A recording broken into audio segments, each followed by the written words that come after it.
अस्सलाम वालेकुम दोस्तों, खुश आमदीद है अब सबका मन ड्रामा पाक में। अगर आपको बेहतरीन ड्रामों की दिलचस्प कहानियां और जबरदस्त अपडेट्स पसंद है तो हमारे चैनल को जरूर सब्सक्राइब करें और बेल आइकन दबाना ना भूली ताकि हर नई वीडियो आप तक फौरन पहुंच सके। आज हम आपके लिए एक ऐसी कहानी लेकर आए हैं जो एक हवेली की पुरानी रवायत, खानदानी उसूलों और बदलते हुए हालात के गिर्द घूमती है, जहां मोहब्बत, जिम्मेदारियां और राज आपस में उलझकर एक नया रुख इख्तियार करते हैं। सनवा किसी से संभल नहीं सकती और तुमने इतनी देर लगा दी। इस बात पर बेगम साहिबा सख्त नाराज थीं, जबकि जवाब में यही कहा गया कि हालात ऐसे थे कि ताखीर हो गई और इसमें किसी की नीयत खराब नहीं थी।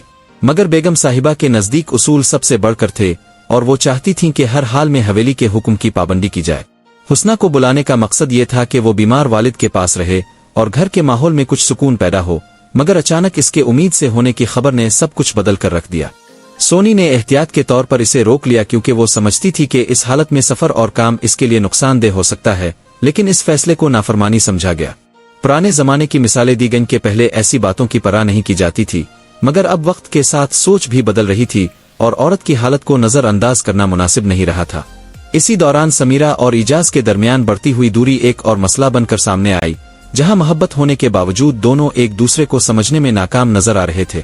समीरा इस माहौल में घुटन महसूस कर रही थी और आजादी चाहती थी। वो शहर की जिंदगी को तरजीह देती थी जहां इसे अपनी मर्जी से जीने का मौका मिले, जबकि इजाज खानदान, रवायत और जिम्मेदारियों के बोझ तले दबा हुआ था और उन सब को छोड़ने का तसव्वुर भी नहीं कर सकता था। वो दोनों के दरमियान तवाजुन कायम करना चाहता था, मगर हालात इसे मुसलसल उलझा रहे थे। दूसरी तरफ गांव में हुस्ना की खबर सुनकर कुछ लोग खुश थे और इसे आने वाली खुशियों की अलामत समझ रहे थे, जबकि कुछ के दिलों में शुकूक और शुबहात जन्म ले रहे थे और वो इसे एक बहाना तसव्वुर कर रहे थे। छोटे सरकार खास तौर पर इस मामले पर शक में मुतला थे और उनका ख्याल था कि अगर ये बात झूठी साबित हुई तो वो सख्त कदम उठाएंगे और इसके नताइज न सिर्फ हुस्ना बल्कि इसके पूरे खानदान को भुगतना पड़ेंगे। उनके लहजे और रवैये में गुरूर और इख्तियार साफ जाहिर होता था और वो अपनी मर्जी के खिलाफ किसी बात को बर्दाश्त करने के आदी नहीं थे। उधर हवेली के बुजुर्ग हालात को संभालने की कोशिश कर रहे थे और चाहते थे कि घर का सुकून बरकरार रहे, मगर बदलते हुए हालात हर लम्हा नई आजमाइश लेकर आ रहे थे। यूं एक ही वक्त में मोहब्बत, रवायत, जिम्मेदारी, खौफ, शक और उम्मीद जैसे जज्बात एक दूसरे में उलझकर कहानी को मजीद पेचीदा बना रहे थे। जहां हर किरदार अपनी जगह दुरुस्त मालूम होता है, मगर हालात किसी को भी आसानी से जीने नहीं दे रहे और सब अपने अपने फैसलों के बोझ तले दबे हुए एक ऐसे अंजाम की तरफ बढ़ रहे हैं जिसका अंदाजा लगाना भी मुश्किल होता जा रहा है। तो दोस्तों, ये थी आज की दिलचस्प कहानी।